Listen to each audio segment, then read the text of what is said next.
Pinangunahan ni Pangulong Ferdinand R. Marcos Jr. ang pamamahagi ng cash gift sa mga senior citizen ngayong araw. Tiniyak naman ng Pangulo ang pagtugon sa iba pa nilang pangangailangan. Ang detalye sa Balitang Pambansa ni Kenneth Pasyente ng PTV.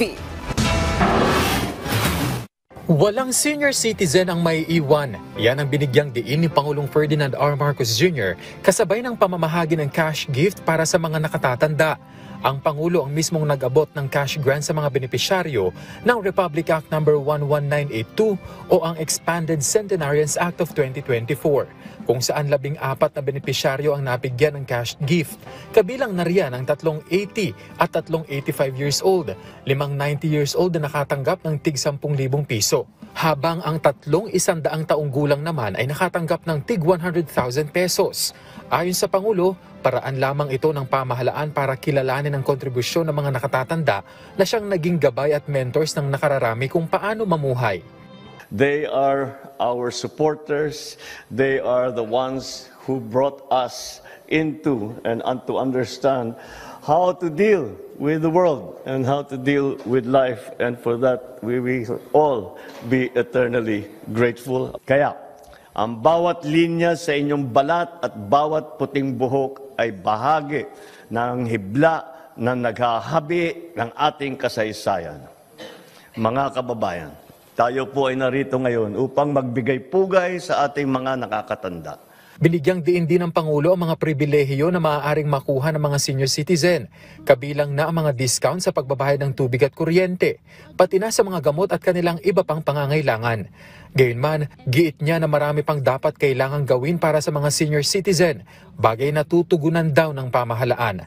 Kabilang na ang social pension, residential care facilities ng DSWD at iba pang programa at proyekto ng National Commission of Senior Citizen. Sa bagong Pilipinas, hangad natin na mabuhay ng may ginhawa at dignidad ang ating mga matatanda. They deserve nothing less than our love, our care, our protection, our respect, and our honor.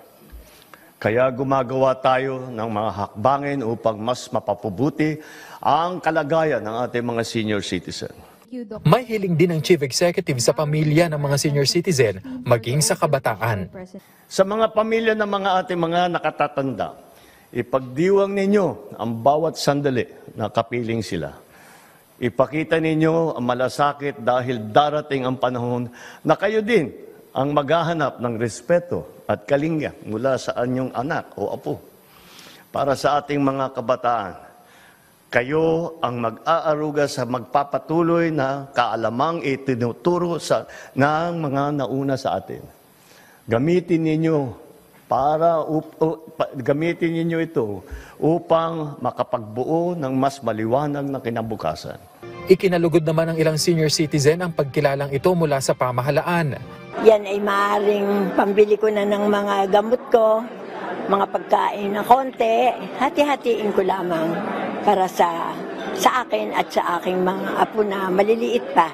Most welcome, because it's the first time I will experience this. And for my age, it's a great help. Any plans po mga kung saan niyo po gagamitin yung mararamdaman? Well, so many things to spend for. You know now, everything is going up. Sa huli, hinikayat ng Pangulo ang mga senior citizen na huwag isipin na wala na silang halaga sa lipunan. 1,079 beneficiaries ang nabigyan ng naturang cash gift sa buong bansa na nagkakahalaga ng 12,050,000 pesos. Pero target ng programa ngayong taon na maabot ang nasa mahigit 275,000 na benepisyaryo, kung saan tinatayang nasa 2.9 billion pesos ang maipapamahagi.